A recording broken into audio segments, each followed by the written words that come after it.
the 2023, excuse me, point in time volunteer training module. You will hear from several speakers today. I'm Therese Everly, the Executive Director of the Lee County Homeless Coalition. If you are not speaking, please mute your line. That'd be appreciated. There are 3 sections to this volunteer training. The PIT 101, it's what, who, and why we do it. Then your role, where you will have several presenters that will talk to you about the survey and how the app works. And then I'll wrap up the last section with the actual logistics for the actual PIT count. Again, I thank you all for being here. It's your volunteerism that makes this point in time count matter. This is a very, very valuable tool, and we really appreciate all you do. I'd like to now ask Mark Tesoro, Lee County Human and Veteran Services Homeless Program Manager, if he could please present. Sure. Oh, there we go. Thank you, Joyce. Appreciate it. So what is the PIT count? So what, again, my name is Mark Tesoro. I work with the Human and Veteran Services, and I am the Homeless Impact Program Manager. The PIT count stands for point in time count. And what it is, while a lot of people will use these numbers kind of to take a look and say to themselves, this is the situation we have in Lee County, it is a snapshot in time.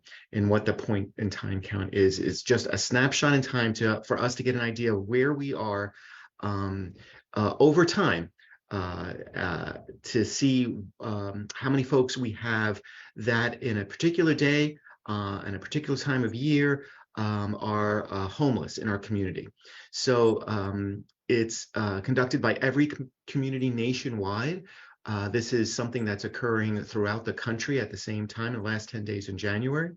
It's kind of a little bit of a different situation the last 10 days in January, doing a PIT in time, obviously up in the Northeast, where it's feet of snow versus here. But certainly that's the days that we are directed by HUD to do these things. So this is the days that they have assigned. So we are required by HUD to identify folks who are homeless. And that includes 2 types of homelessness, that being unsheltered homelessness and sheltered homelessness. So the unsheltered homelessness, as you can see on the slide, are families and individuals who are primarily nighttime residents as a public place, not meant for human habitation, which is the folks that we're trying to identify. The sheltered homelessness is identified when we reach out to the shelters and different transitional shelter and facilities that are housing folks. Those are individuals and families residing in a place dedicated for serving people who otherwise would be unsheltered. So our focus is to try to count and identify those unsheltered folks as best we can. We've tried to do our best to make it as smooth and as easy as possible. We've leveraged technology in a number of different ways, which you'll see in a couple of minutes. But overall, we are going to make sure that folks are comfortable doing this. Some folks are very comfortable walking up to people and reaching out and saying hello and working with folks, and then some people aren't sometimes. So we're going to make sure that everybody is really comfortable and that there is a team lead at each of the sites that we are going to be doing. So I wanted to make sure everybody was aware that you are not going to be out there by yourself. There's going to be a group of individuals, and we all are going to be leaning on each other to do a great job. So the sheltered PIT count, again, is emergency shelters, including our using hotels and our Bob James Empowerment Center and our Center for Hope and all those agencies that help support those folks who otherwise would be unsheltered. The focus for what we're going to be doing, as I mentioned, is the unsheltered individuals. So those will be folks who are literally homeless, literally living out on the street, either potentially or in a place that's unsuitable for human habitation, a park, abandoned buildings, bus stations. Sometimes people stay in, these sometimes in storage units and campgrounds. And so those are the unsheltered folks that we're going to be trying to reach out to. We have a very, very good group of folks who are outreach people that have identified locations, and we will certainly be making sure that those locations are addressed. And you'll see in a little bit, we've worked on trying to get a location identified for each of the volunteers that we have. So why do we measure the pig count? It monitors trends over time. Again, it's not a one-for-one. This is exactly how many people we are seeing in the county, but over time we can see, are we going up? Are we going down? Where do we see these changes occurring? So it helps us overall see the situation and the problem that we're facing, and helps us look longitudinally as a way for us to see how we are trending. It also helps our community get some funding. The numbers that are used, and this is why the data, and I'll let the data people speak in a few minutes, but the data that is used directly to send up to the agencies that fund our groups to help us address some of the problems that we're facing. So the data that we collect directly goes to the folks up in the federal level to see what we can use to leverage some resources down to this part of the county to improve our situation. And it's to comply with federal regulations. We are required by law to do this pig count. It's funny, we had a pig count during the height of COVID. We had a pig count during this year during the storm. So it's going to be very, very interesting. We've had some challenges with the pig count, but we've always found a way to make it work. So again, it's extremely interesting, and I think you'll find it to be a very satisfying experience. Same time frame for every year in every community. It's at night. We do you'll see that the times of day vary at different locations. Sometimes we return a couple of times at a location because we know that some people will leave a location to maybe work and then come back later that evening and that kind of thing. So you'll see that please pay attention when you do get your schedules of the times that you would be assigned to those locations.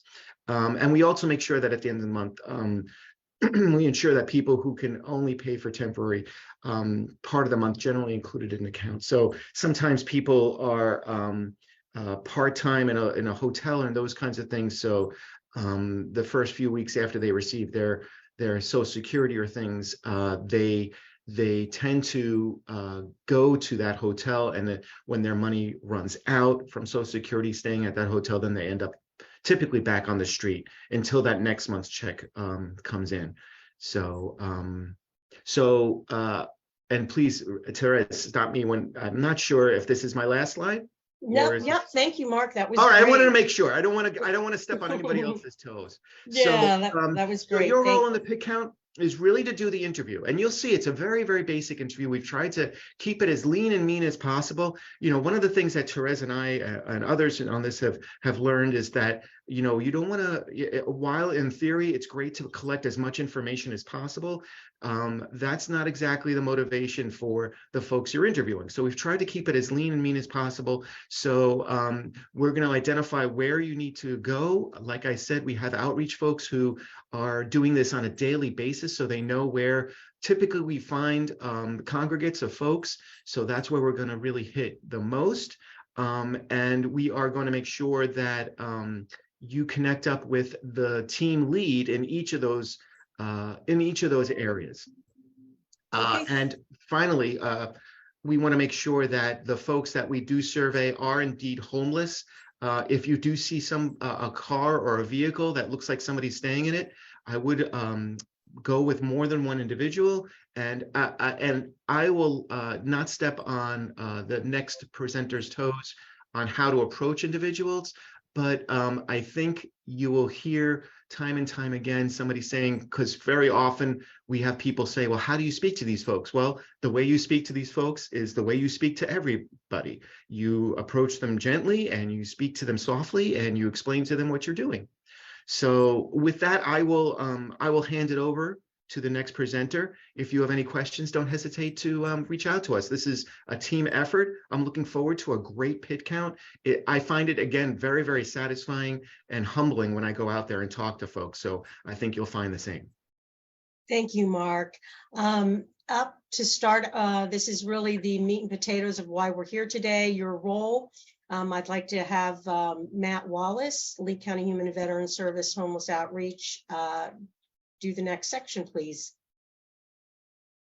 Good morning, everybody. Thank you very much for volunteering your time and willing to assist us in moving forward with the pit count this year. As Mark was saying, we've had lots of challenges in different ways for people in all sorts of locations and things that they've moved. So we've tried to do the best we can again this year to grow those spots. And so it's real important to get out and be able to do that. So when you start to go to interview people, you're going to want to make sure that you are with somebody else. We'll talk about safety in a little bit. And then one of the rules I kind of generally stick to is that I don't wake people up. If someone's asleep, especially if in the middle of the day, they may be intoxicated. They may not have been able to sleep the night before. Lots of females sleep during the day so they can be awake at night so they're not assaulted. So you want to be very gentle about that. And if you're in a location where there are lots of people, you may have the opportunity to just have them naturally get up on their own and then be able to interview them later on. You want to make sure you introduce yourself, tell them where you're from, why we're doing it. Remember, a lot of people may have language barriers, developmental issues, things like that. So you want to speak slowly and clearly and let them understand why you're there. And then ask them if they have a few minutes to be able to answer some questions for the pit count. You can also sweeten the deal from the start too about the items that we'll talk about a little bit later that are available to people who participate in the survey. You want to keep in mind that sleeping outside, maybe people sleeping outside, may be dealing with active addiction, mental health concerns, and significant trauma histories. Do not to sneak up or startle people. Never shine flashlights in people's faces. We don't really do it a lot at night, but you may be out early in the morning and wanting to be able to make sure that you're being as respectful as you can to people. Maintain eye contact with them and an open stance, like a 30-degree stance away from them. So you're not in front of them, you're not confrontational. You don't want to be up above somebody. When you're doing it, you'll see me squat down a lot of times or sit down next to them if you can, or take them somewhere else away from a group of people to be able to talk to them. You really want to be respectful of them because the data that we collect is very important for us to be able to get services for people. So you can start with, hi, my name is, Matt. We're out here talking to folks who might not have a safe place to sleep tonight. Do you have a safe place to sleep tonight? Do you know where I might find some people around here who don't? Lots of people room together in groups, right? There is safety in numbers. So especially your larger congregate spots, Walmarts, libraries, bus stations, things like that. So we're going to go on to the step-by-step guide to conducting the interview. Explain why you're there. Let them know the importance of it. Go to the next slide, Therese. Yeah, excellent. You want to let them know they'll receive an all-day bus pass and a resource guide for participating. So if you don't know what that is, and I can't see myself, Therese, so I'm hoping this works. I'm hoping what I'm showing people's working. This is a green book. This is what you'll be giving out to people. It has a whole ton of services recently updated for ways for people to be able to help themselves move forward. If people consent to answer your questions and continue the interview, if they don't, thank them for their time, and you can use the observation form that they'll explain later on the app part. Also, too, if you have a copy of this, the Homeless Stand Down Service Day, they may not want to do the survey with us that day, but they may want to come down and do it with us. So it's Saturday, January 28th, City of Palms Park at 9 a.m. So when conducting the survey, if they continue with it, we're conducting a survey, and your participation will help the community better provide services and resources for people who may not have a safe place to stay at night. It'll take about 4 or 5 minutes. You don't have to answer all the questions. You don't want to, and it's all anonymous, meaning your name won't be used. Are you willing to answer these questions? Step 3 in the step-by-step guide to conducting interviews. Conduct the interview using the survey form. Go through each question in the survey form. It's important. Remember, people have the right not to answer any questions. One of the things I sometimes say to people is, you don't have to tell me anything you don't want to. And I certainly don't want you to tell me anything that's traumatic. But the more you're able to tell me, the better we might be able to provide services for you. So find some language that works for you, in that. And a lot of it's just conversational. You'll find there's probably usually one of two ends of the extreme. People are going to want to talk to you and tell you everything that goes on with them. And remember, you control that conversation. You don't have to help absorb their trauma. You can politely say to them, I understand that happened to you. I really need numbers, dates, things like that. I'm sorry that you're not, you're not dealing well with this at the moment, or some application to that. And then you can help provide them the services with the Green Book too, right? So if you want to add any notes that might be helpful, example, if a person says they have their own apartment, but they're staying in a bench outside of a 24-hour grocery store at 2 a.m.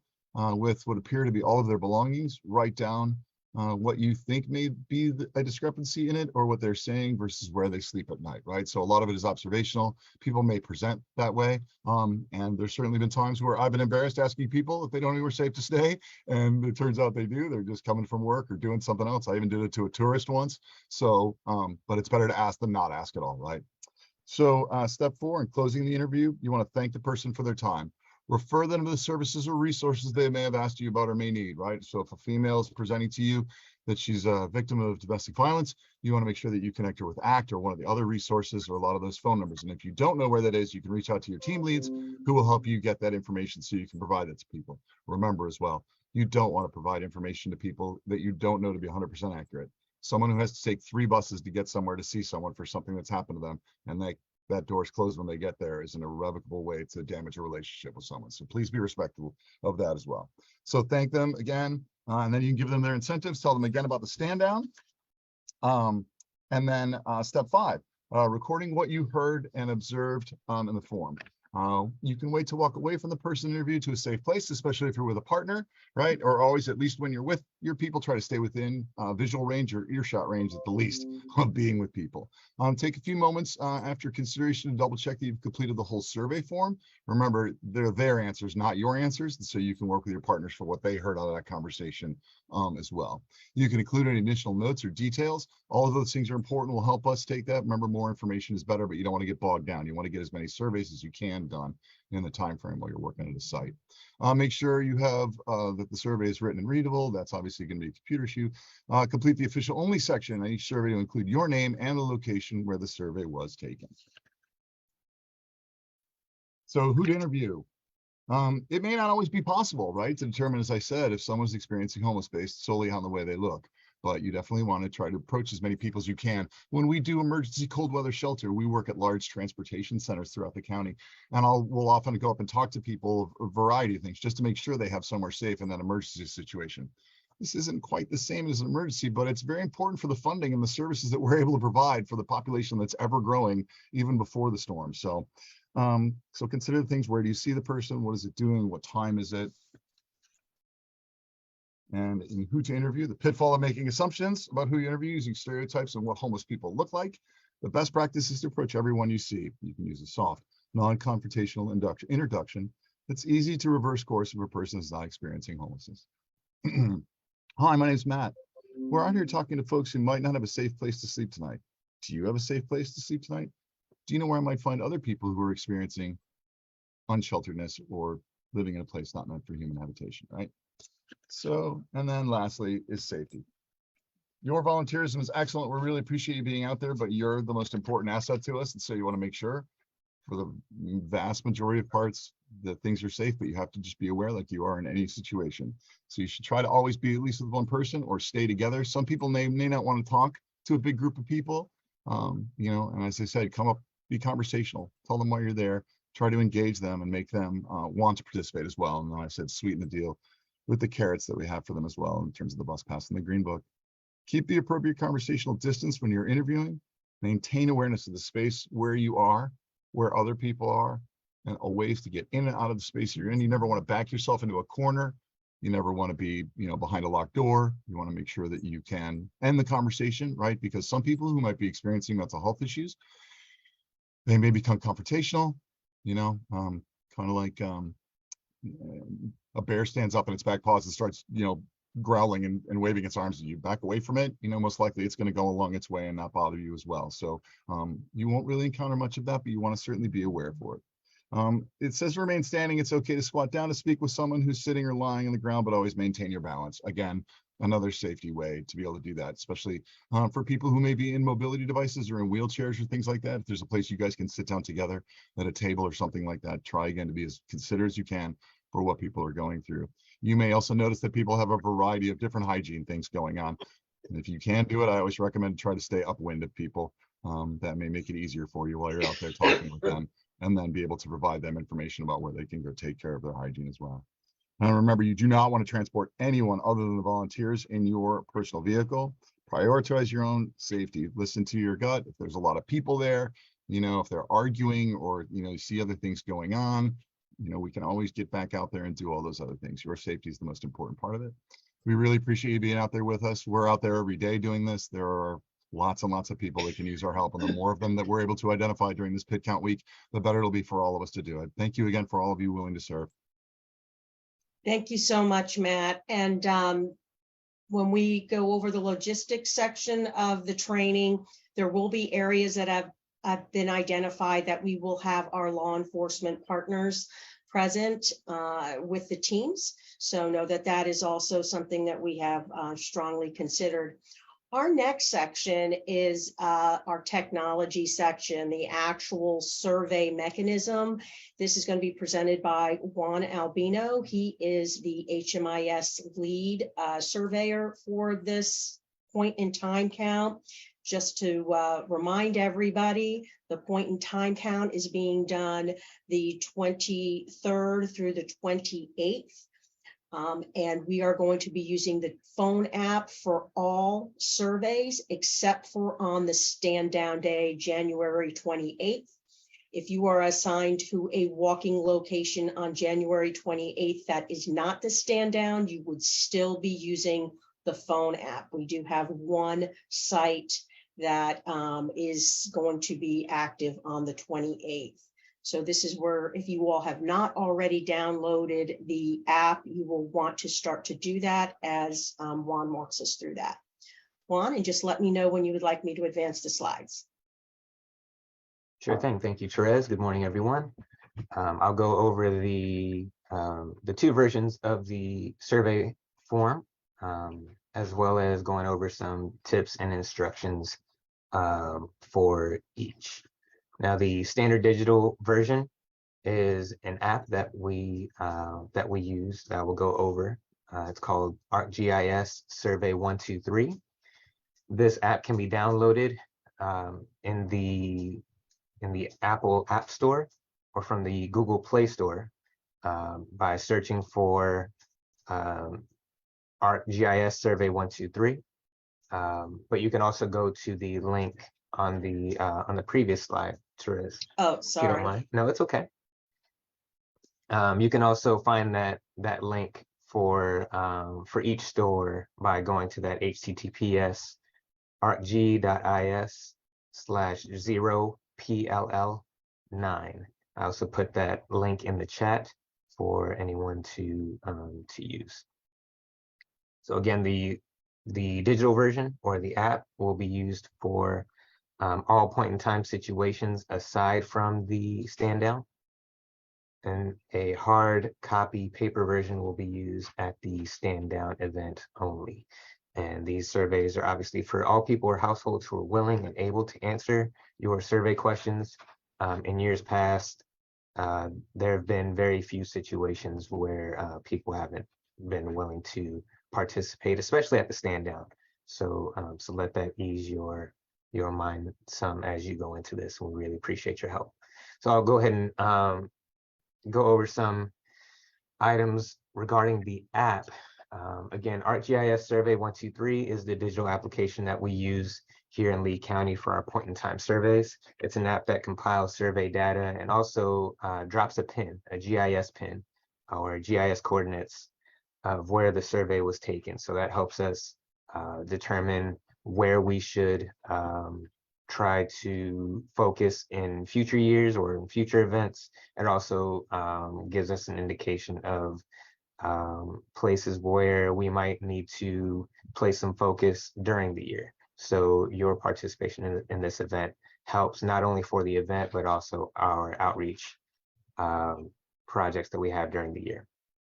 As I mentioned, the app is available in the App Store and the Google Play Store. I shouldn't say require, but we strongly recommend that a smartphone or tablet that utilizes cellular data is used.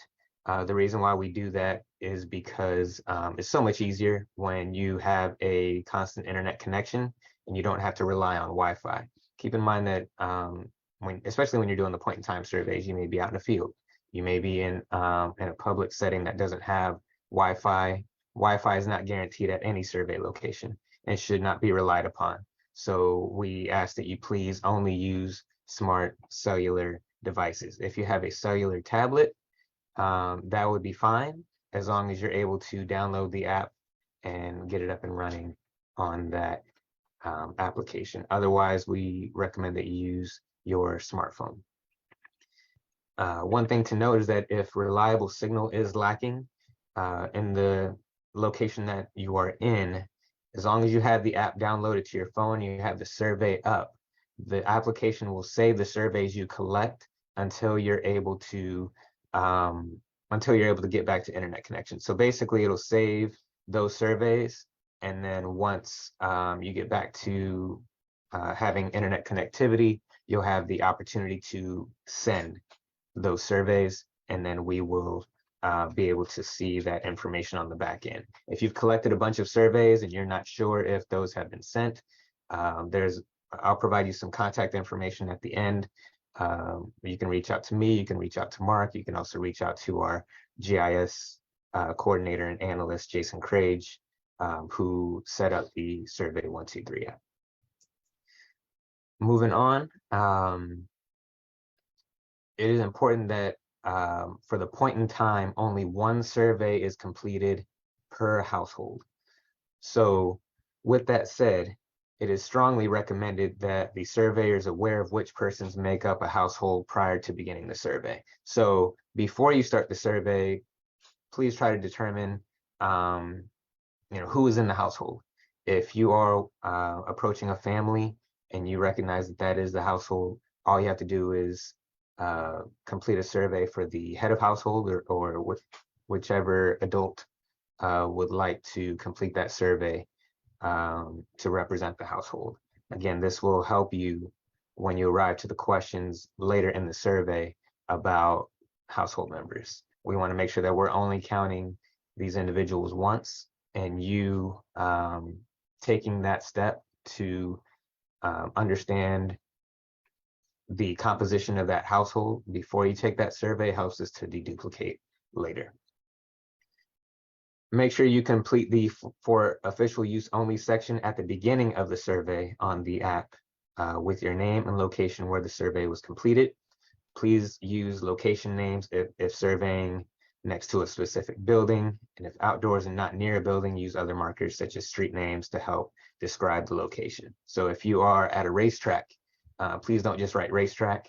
Please make sure you enter racetrack and then maybe the street corner that it's on, like 13th and Vine, wherever it may be. Even if you are at a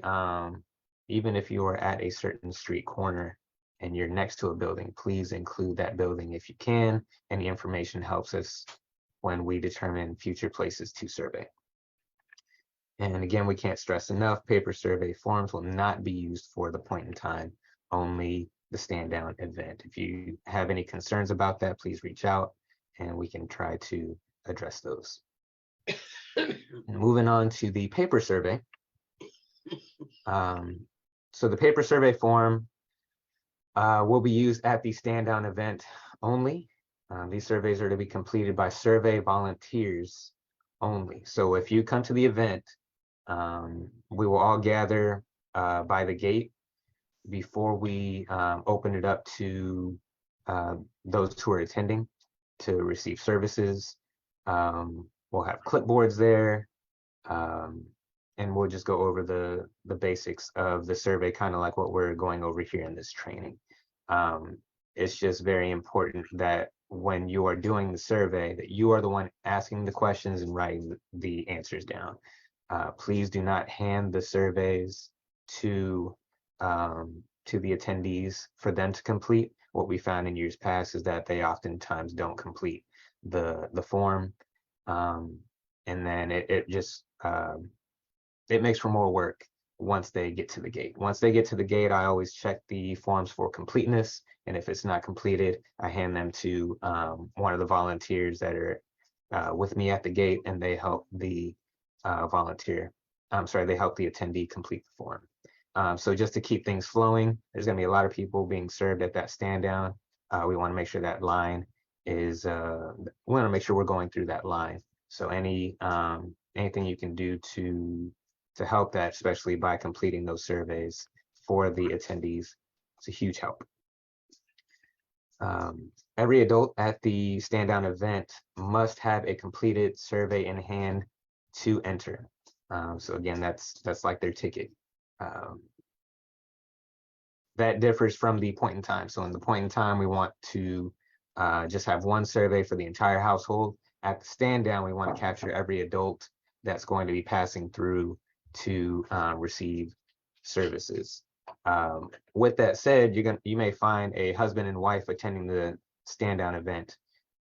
They should each have a completed survey in hand in order to enter. However, you only want to capture the household information on one. If you do decide to or happen to capture the household information on both the husband and wife's surveys, meaning that you include their kids, you want to make sure that they match. Basically, we're just trying to set it up in a way so that I can easily identify that household. So the same way that volunteers for the point in time determine what that household looks like, please complete all the adult surveys for each household. So one survey volunteer should complete all of their adult surveys for each household. Volunteers should begin surveying those at the front of the line. You'll see that there's a very long line that goes out into the street.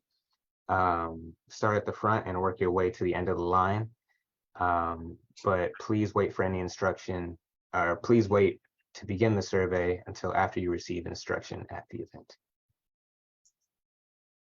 When both sides of the survey form have been completed, please hand that survey to the client and explain that that form is to be turned in at the gate for admission into the event. Again, that is their ticket.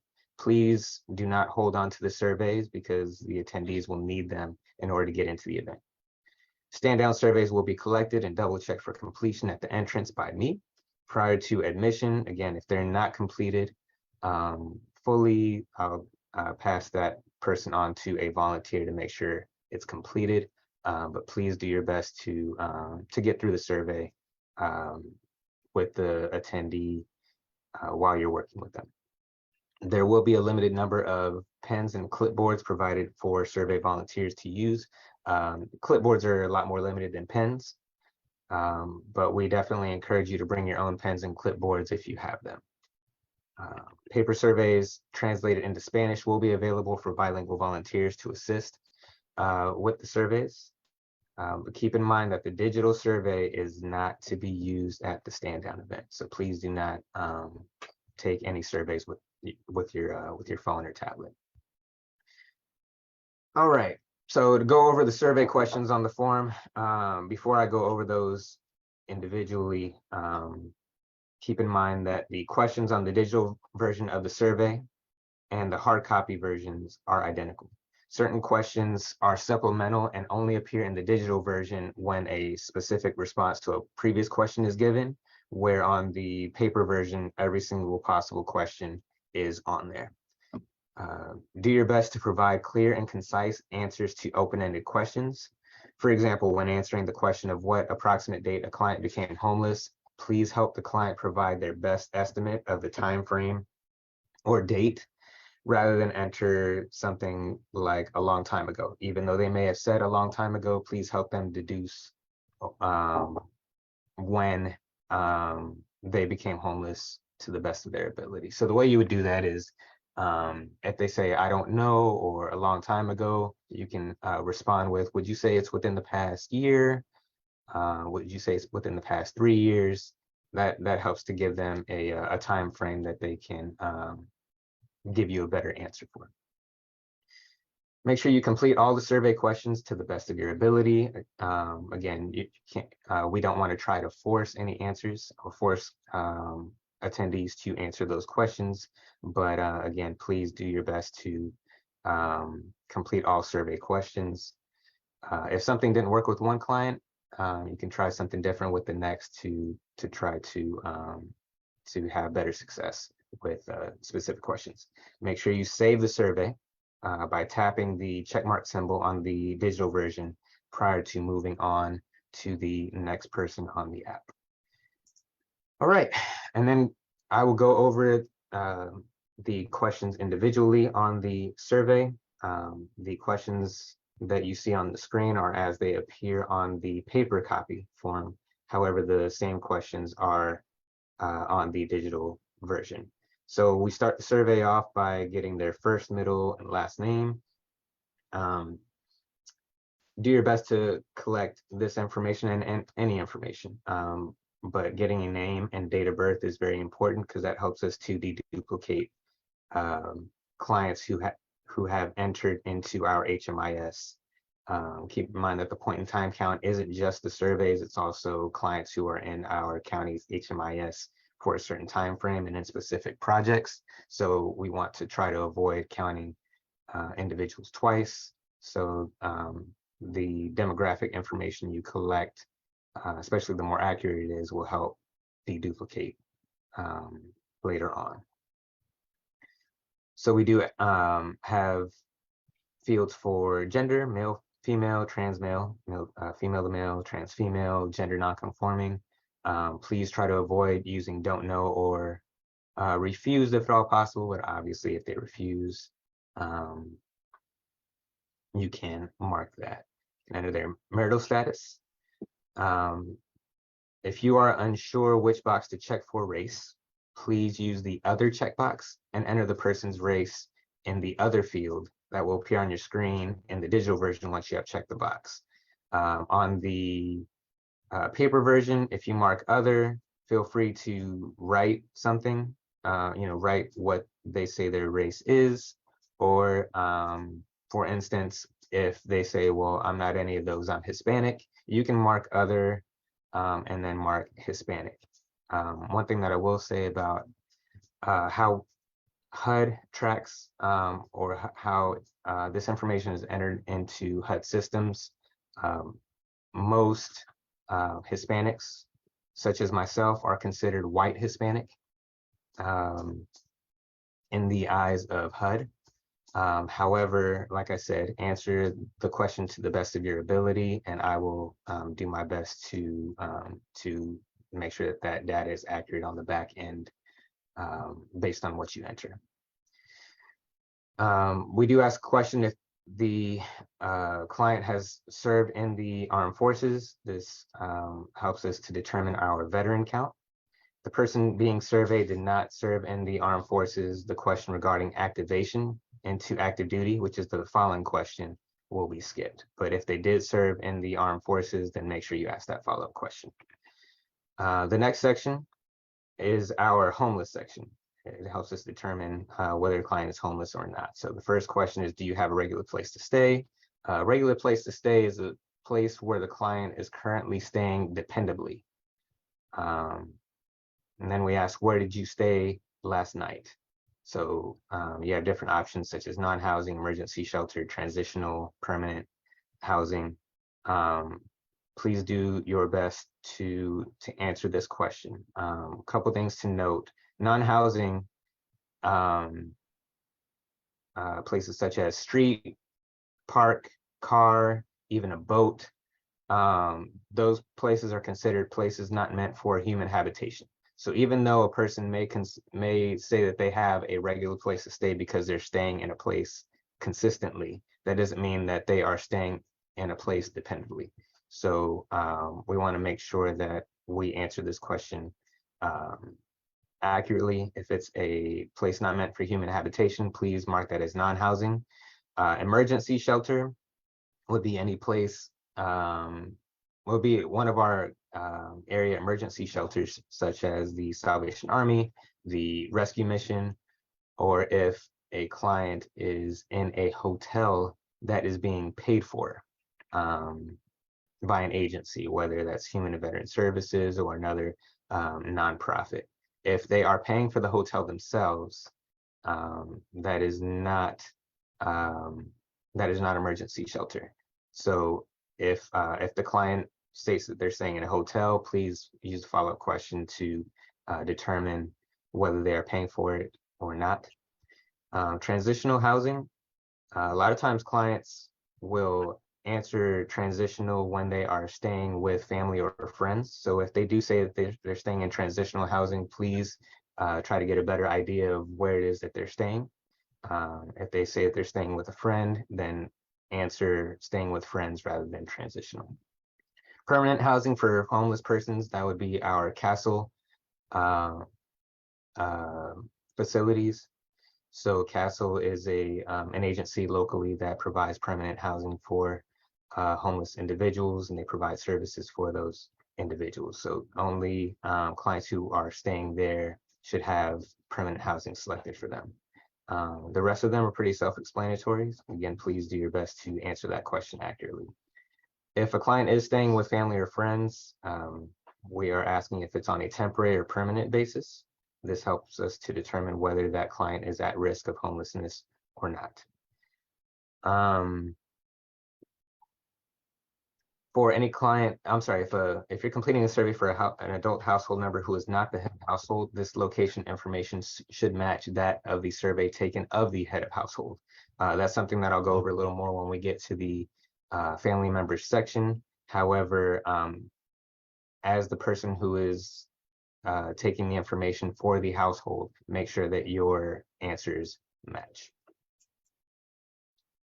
Right, moving on to the next section, including today, how many times have you experienced homelessness in the past 3 years? Again, try to help the client determine what the best answer is for that.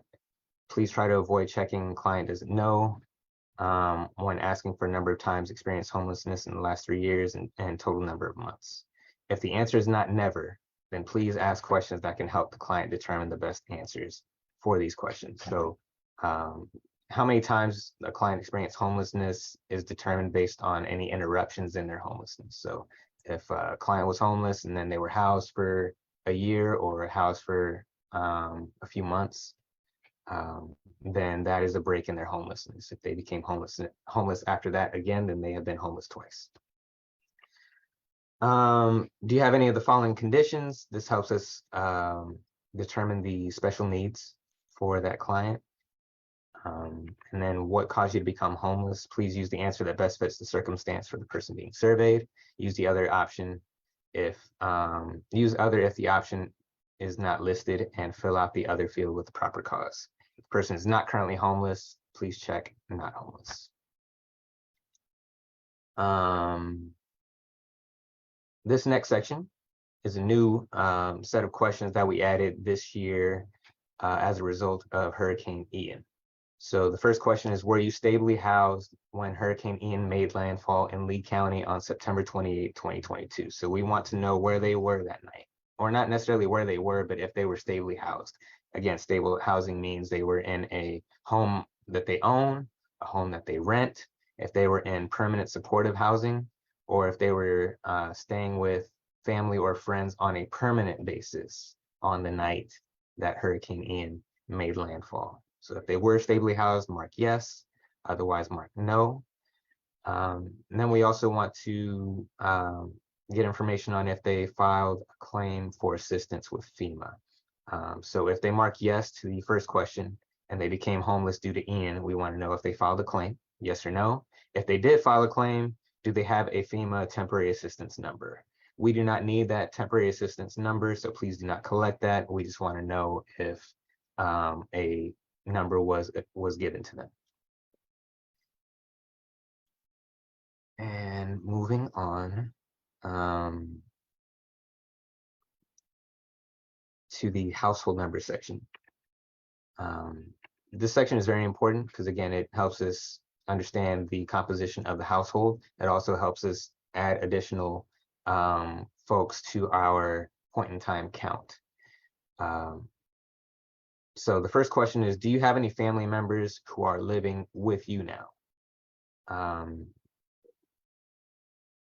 So we're trying to understand if the client has any household members or family members living with them, not necessarily if they're living with family members. So and I'll go over this in a slide that's coming up, but we want to understand, I guess the best example I can give you is if a client moves out, if they're living with family and they move out, the family members that would move out with them, that's their household.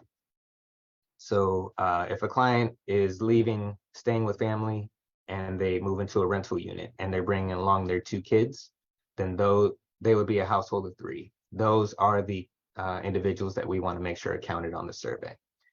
So if a client does have family members who are living with them, please mark the number of family members there are, including the person you are surveying, in that household count. It's important that individuals are only counted once. Again, for that reason, we only complete the survey for the head of household and make sure all household members are accounted for. In the Survey 123 app, the person you are surveying will be asked the number of children under 18 and adults 18 and up in the household. So when they ask how many children are in the house under 18, please enter the total number of children, again, under 18. Even if the person you are surveying has their son living with them or daughter living with them, if that son or daughter is over 18, please do not count them as a child. Please count them as an adult.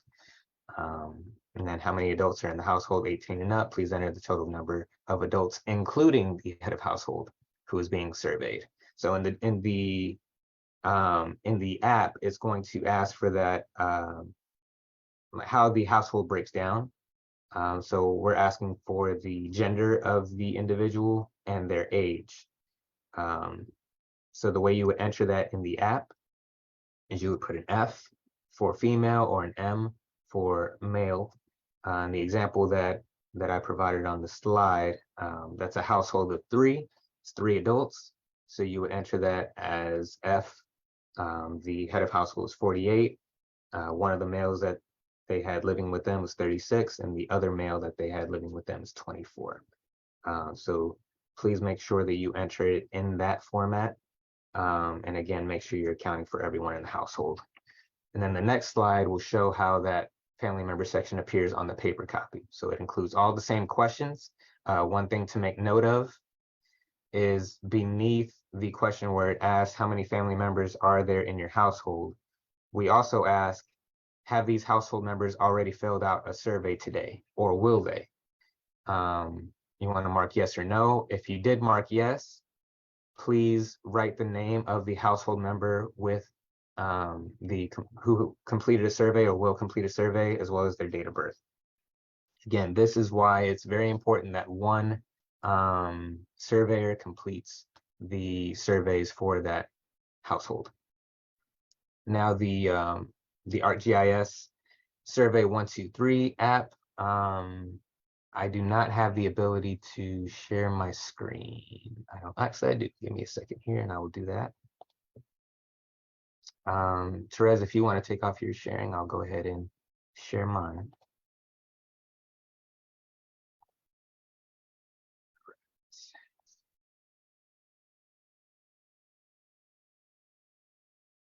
Okay. So, here we go. So these steps will help you download and load the 2023 point in time survey into the ArcGIS Survey 123 app. Again, the link for that app is in the chat. You can also find it by searching in the Apple App Store and the Google Play Store. The steps that you see in these instructions were made on a Apple iOS device, so Android steps may vary. However, they're very similar. So first you want to download the Survey 123 app from your mobile device store. And then once you open the app, you'll see this question. You want to make sure you select OK. This is going to give the app access to your camera. This is a very important step for loading the survey into the app, and you'll see that here in the next couple of steps. So on this sign-in screen, you want to make sure you tap Continue without signing in. You don't have to create an ArcGIS account or manage any connections. You just want to continue without signing in.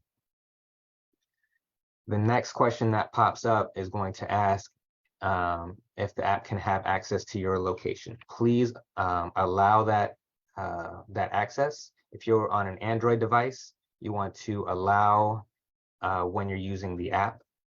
Make sure you select that option, and that's going to allow the app to share the location where the survey is being taken, which is very important.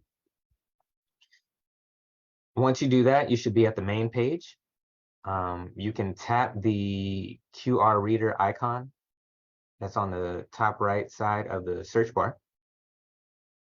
And then what you can do, if you have access to this set of instructions, you can scan this QR code. But if you are having issues with the QR code, once you have the app installed, you can go back to the link, the arcg.is link, and it'll pull up the survey for you. That'll allow you to save the survey in the app, and then you can start taking those surveys with your client. Please make sure that you're doing all of these things before you go out into the field, just to make sure that you have the ability to get those apps on your phone and we can troubleshoot beforehand. Once you tap the notification, you're going to get a pop-up question. You want to make sure that you're able to open the page in survey 123. This is what's going to load the survey into the app. And then the survey should be loaded into the app and be ready to use. The survey has the same questions as the paper version, as I mentioned before. Any questions with the red asterisk are required to be answered before finishing and sending the survey. So make sure that you have all of your questions answered before you move on. One thing that I will point out that I forgot to mention before, when you get to the age portion, the date of birth doesn't automatically populate. So if for some reason you're not given the date of birth for the person you are surveying, just enter in January 1st, 1900 or 1/1/1900. That's very important. Please do not make up a date just to be able to submit the survey. Please just enter January 1st, 1900 if you don't have a date of birth. We will accept partial dates of birth. So if you do type in, if the client's birthday is December 13th, you put 12/13/1900, I'll understand that you got the date, you got the day and the month, but you weren't able to get the year.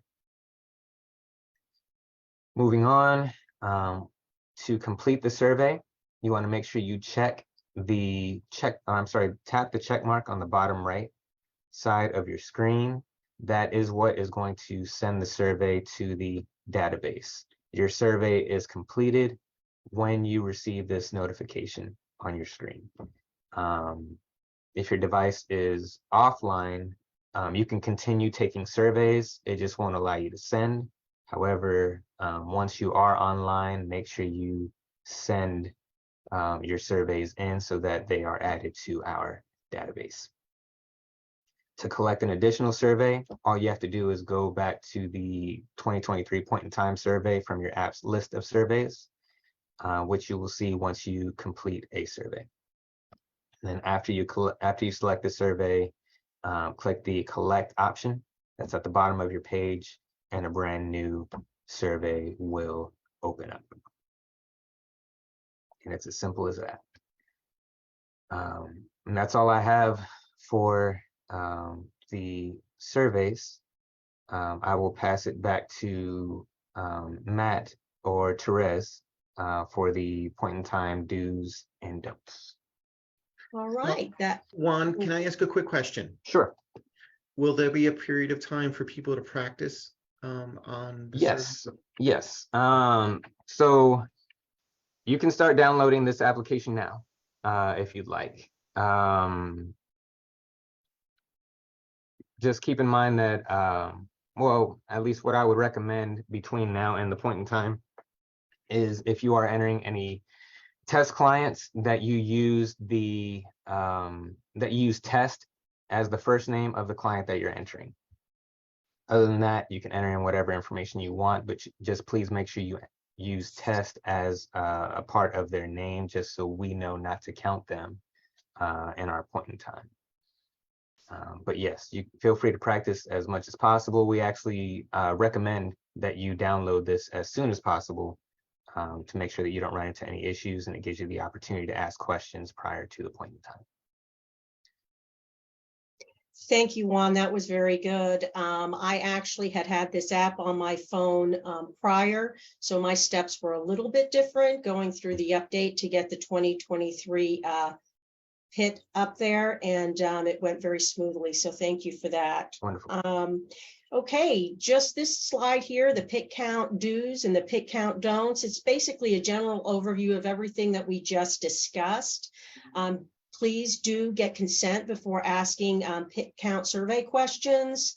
And remember that you are entering someone's personal private space. While it may be a public space to us, it is their private personal space. So we always have to treat everybody with respect and dignity as we are asking them to voluntarily take the survey and help us drawing down that valuable $2.1 million into Lee County for the census count. The census count is directly correlated to the monies that come into the homeless COC in Lee County.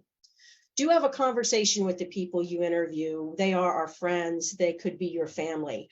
And do respect people's time. If possible, try to be as quick as possible. We want a good survey, but we definitely don't want to belabor the process, as you will find that people will lose interest. Don't take photos of people while you are surveying them. Don't ask questions in a way that you assume you know their answer. For example, are you male? You ask somebody what their gender is. You don't say, are you Hispanic? You let them self-identify. Don't insert yourself into somebody's personal story. You may find that they do. Matt talked a little bit about the traumas that you may hear about. Do that active listening, be that active listener, and just let them tell you their story. Don't force people to answer questions they don't want to answer. You know, it can be frustrating as a surveyor. You want to get all the questions answered, but sometimes you may not get them all answered, and that's okay. And please don't make promises you can't deliver. Matt touched on that. You will have a resource guide that you will be able to provide to clients. You're not expected to be expert social workers out in the field. You will have experienced team leaders that you can lean upon to be able to give you the proper information to give to your clients. All right, just moving ahead a little bit with logistics here. So the logistics are, we will be counting Monday, January 23rd through the 28th. We have an Excel spreadsheet that has been populated, continues to be populated with several locations all over Lee County. You all should know the locations that you have signed up for because everybody has been given their first choices of locations. If for some reason you signed up for multiple locations and you can't make all those locations, please let me know. I will send this out to everybody once finalized. You show up at the location that you are assigned, you will have a team leader. A team leader is somebody that is familiar with working with our clients and those that we serve. They will be your guide through the day. You do not go out without your team leader. There are a couple of different setups. Some are stationary, like for example, out in Lehigh Acres, we have United Way House, where we have a team leader and a volunteer that will stay at that location. But then we also have a second team leader that will take a walking group out. Again, there are 5 or 6 locations that we will have law enforcement presence with us. We don't anticipate anything, but it's always just great to have them there. What to bring? You're going to want to bring wear comfortable clothing, walking shoes. Just consider the environment that you're in. Please do not wear any flashy jewelry, and anything that could be distracting in any way to anybody. So I hope you understand what I mean by that. Volunteers will meet at the base camps 5 to 10 minutes before your shift. We call it base camp. It could be the Walmart, it could be the library, wherever you're assigned.